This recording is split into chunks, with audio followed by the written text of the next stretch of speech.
Herkese merhabalar, ben Aybüke. Ben Seçkin. Bugün Mallorca'dayız. Yaklaşık 8-9 gün kadar burada olacağız. Bundan sonraki süreçte de diğer tatil videolarımızı ve gezdiğimiz yerleri de sizlerle paylaşmak istiyoruz. Çok kısa kendimizden bahsedecek olursak aslında yaklaşık 1,5 senedir Almanya Nürnberg'de yaşıyoruz. Orada iki farklı şirkette özel sektörde çalışıyoruz. Buraya ulaşımımız sabah uçakla geldik. Nürnberg'den buraya yaklaşık 2 saat 15 dakika civarı bir uçuşla geldik. Daha sonrasında aslında havaalanından bir ulaşımımız çok kolaydı. A1'le yaklaşık 15-20 dakika içerisinde geldik.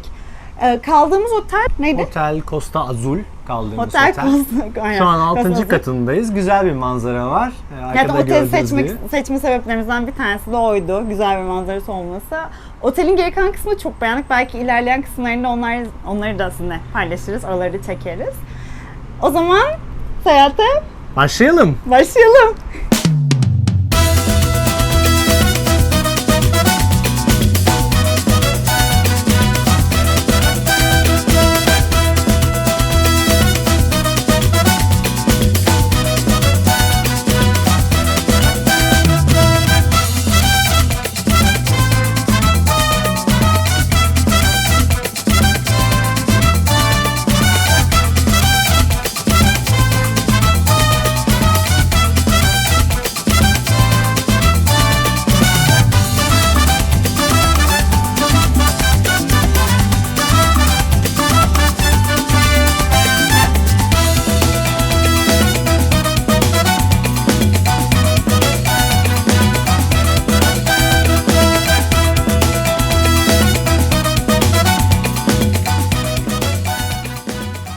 Herkese günaydın.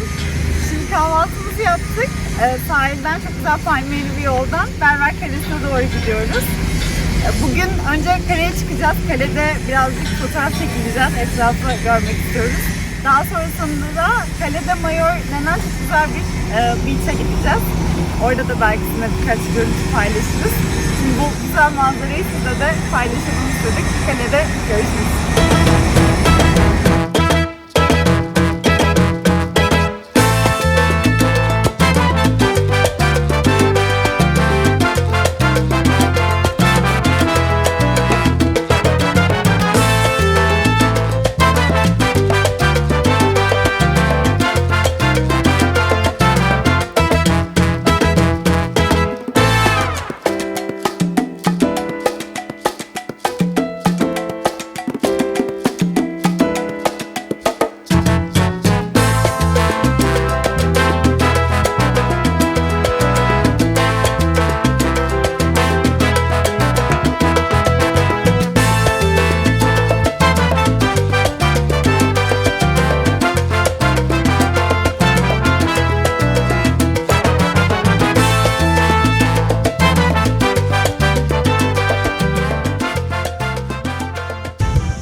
Evet, sonunda kaleye çıkmayı başardık. Biraz merdivenlerden yürüdük ama manzara kesinlikle bu efora değerdi.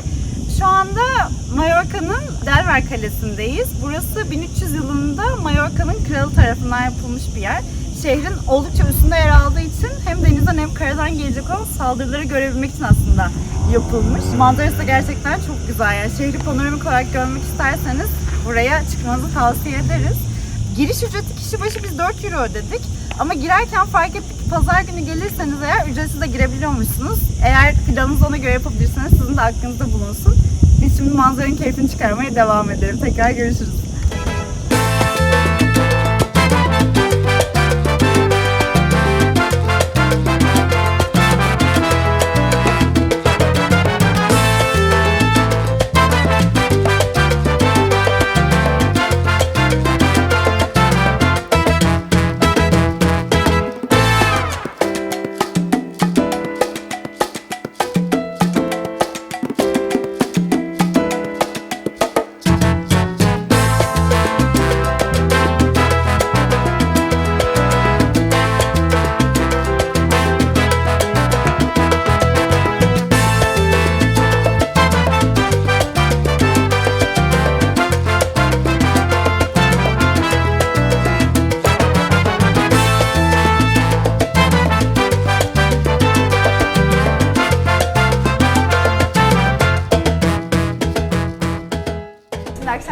geldik. 2. günümüzü tamamladık burada.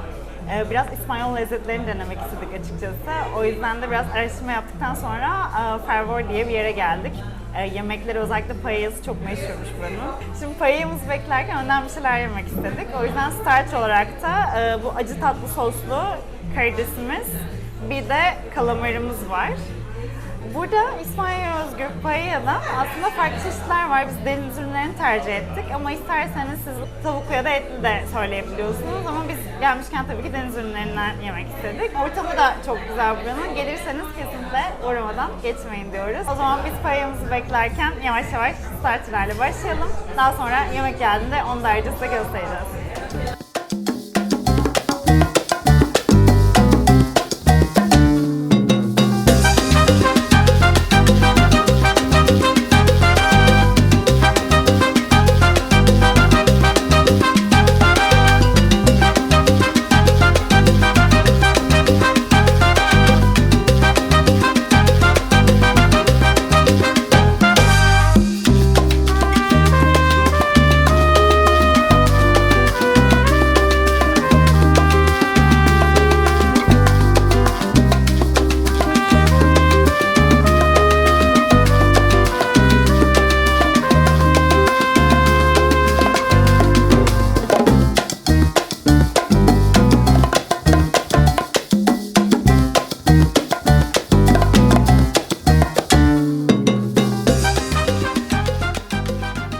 Yemeğimiz bitti. Yemekler kesinlikle çok güzeldi. Ben özellikle paella'ya bayıldım. Zaten gelen herkese bir paella söylüyordu gördüğüm kadarıyla diğer masalardan. Tabii fiyatlar beklediğimizin birazcık üstündeydi. Yani her gün gidilecek bir yer değil. Biz özellikle böyle bir paella'yı denemek için geldik. Yoksa menü fiyatları normal fiyatların birazcık üstünde. Onu belirtebilirim ama mekan ve dekorasyon, yemeklerin lezzeti kesinlikle çok güzeldi. En azından geldiğinizde hani paella yemek isterseniz bence burayı denemenizi tavsiye ederiz.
Bu arada bizim gittiğimiz koylarda ve plajlarda en çok beğendiğimiz şeylerden biri de bu kilitli dolaplar oldu.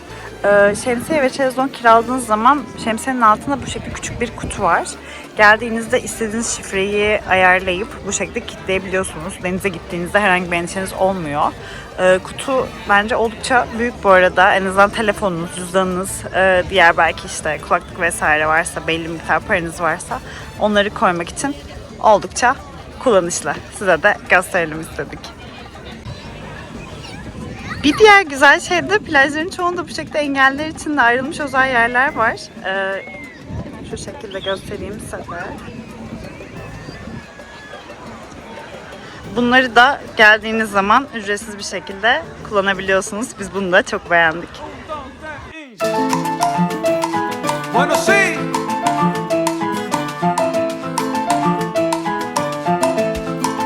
Camina. Rico, rico, rico. Y como dice mi coro que sigue ahí. Escucha mi salsa buena, abre la ventana. Escucha. Ahora estamos gozando hasta la mañana. Escucha mi salsa buena, abre la ventana. Ahora estamos gozando hasta la mañana. Melodía, melodía.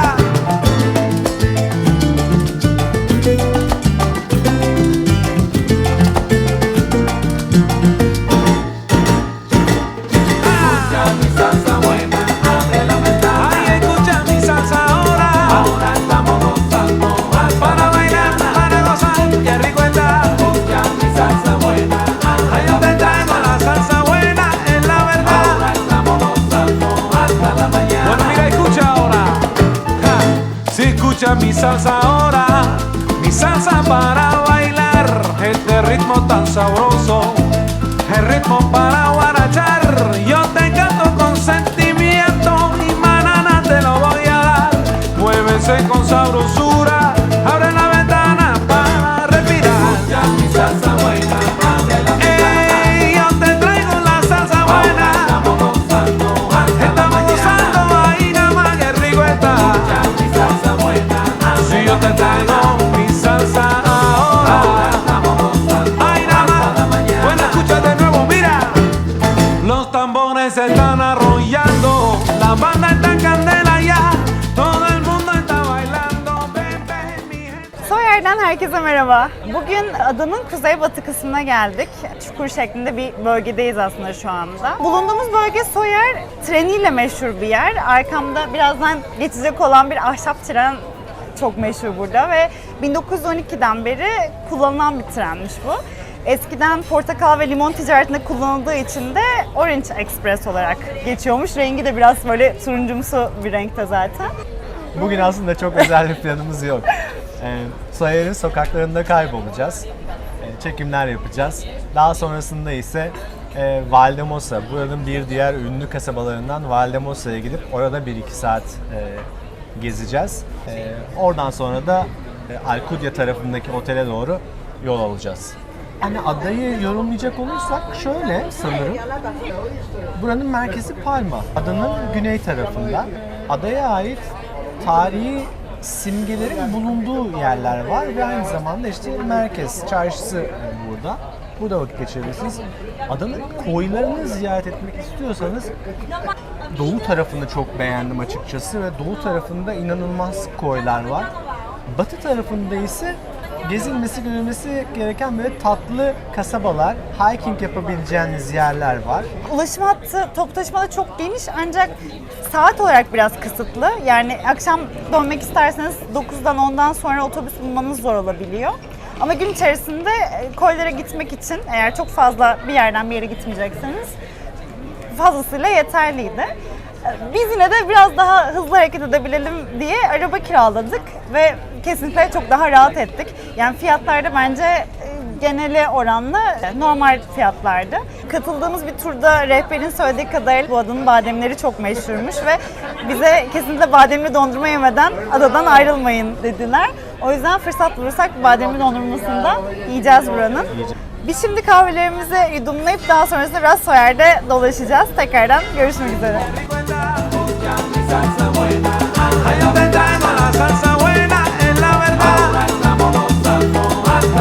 Bueno, mira, escucha ahora.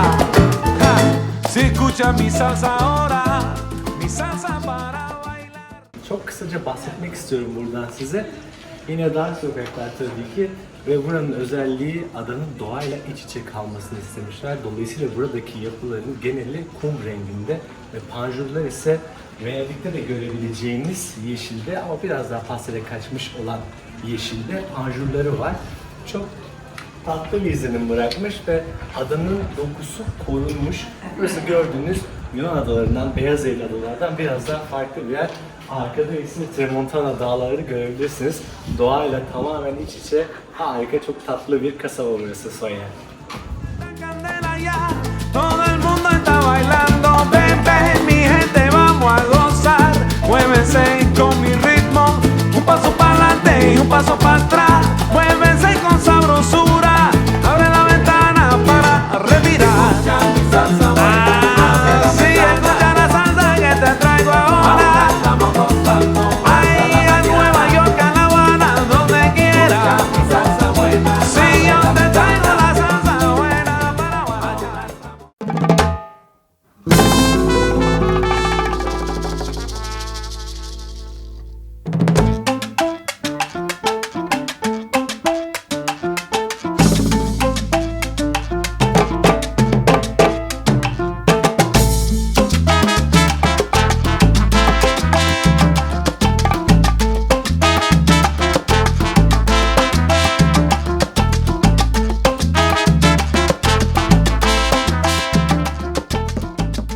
Mahalle Masa'dan herkese merhabalar. Biz Soyer'den yola çıktık. Yaklaşık yarım saatlik bir araba yolculuğuyla buraya geldik. Şu anda Mahalle Masa'dayız.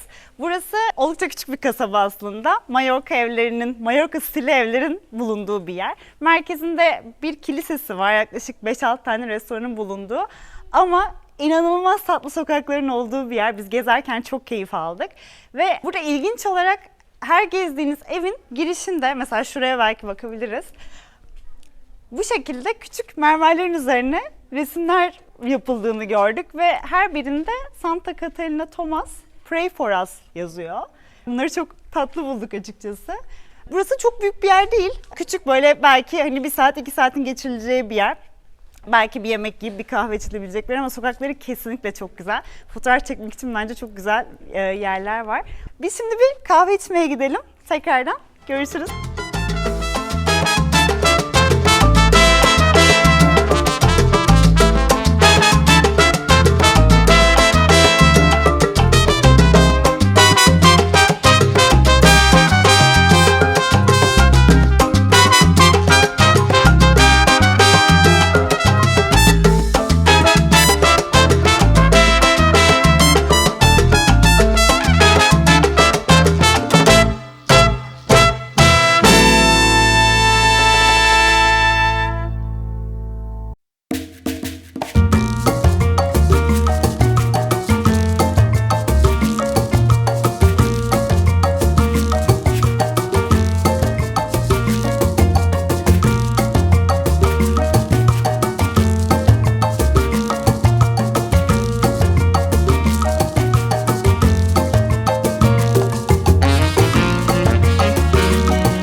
Evet, Mallorca'nın en kuzeyi Alcudia'dan herkese merhabalar. Bugün Alcudia'ya geldik. Bir 3 gün kadar burada kalacağız. Buranın çok güzel bir şehir merkezi var. O yüzden önce Alcudia'nın merkezinden başlamak istedik. Etrafta çok fazla hediyelik eşya dükkanı ve bir sürü mağaza var. Biraz merkeze tur atacağız. Hadi gelin birazcık gezelim. Bu arada Alcudia daha çok otellerin bulunduğu bir yer ve ailelerin daha çok tercih ettiği bir yer gördüğümüz kadarıyla. Çünkü çok fazla aktivite yapabiliyorsunuz burada ve genelde çocuklu aileler adanın kuzeyini tercih ediyorlar.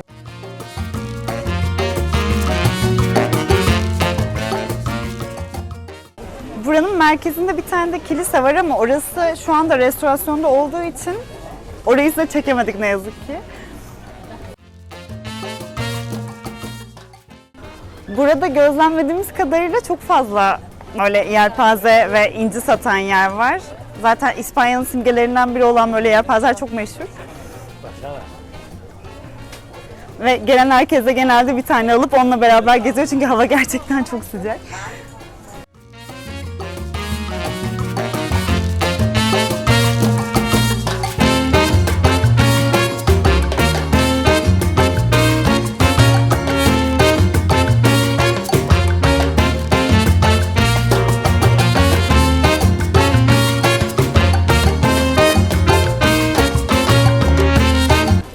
Şimdi biz biraz daha Arkudiya sokaklarında gezelim. Tekrardan görüşürüz.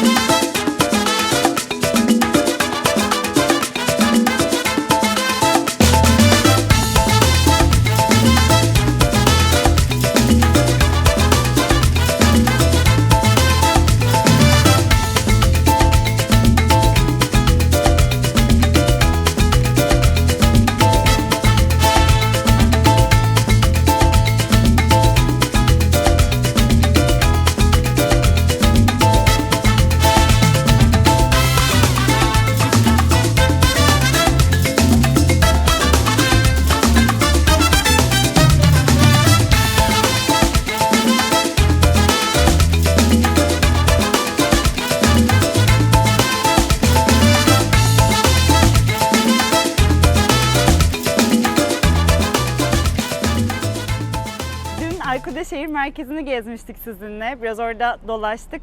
Old Town çevresinde bir şeyler yedik içtikten sonra. Çok yorgunduk ve otele döndük.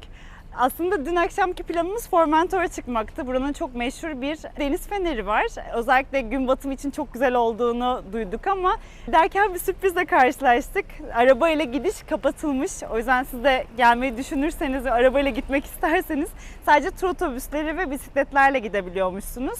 O yüzden ne yazık ki oraya gidemedik. Bugün de sabahtan Muro plajıyla güne başladık. Arkudiya zaten çok uzun plajlarıyla meşhur bir yer. Toplamda 10 kilometrelik bir plaj hattı var bu koyda. Gidebileceğiniz 2-3 tane farklı plajı mevcut. Şimdi arkamda gördüğünüz Arkudiya Port'tayız. Çok güzel bir manzara var burada. Bugün de tatilimizin son günü olduğu için size vedayı ve güzel manzara ve Arkudiya yazısıyla yapalım istedik. Şimdi biz buradan havaalanına geçeceğiz. Akşam tekrar Nürnberg'e uçuşumuz var. O yüzden sizle en azından bir vedalaşalım istedik. Bugünle beraber Mallorca turumuzun sonuna geldik. Ama bundan sonraki seyahatlerimizi de tekrar sizinle paylaşmaya devam edeceğiz. O yüzden bu videoyu beğenip eğer kanalımıza abone olursanız çok mutlu oluruz. Biz de motive etmiş olursunuz. Umarım paylaştıklarımızı ve çektiğimiz görüntüleri beğenirsiniz. Tekrardan görüşmek üzere. Kendinize çok iyi bakın.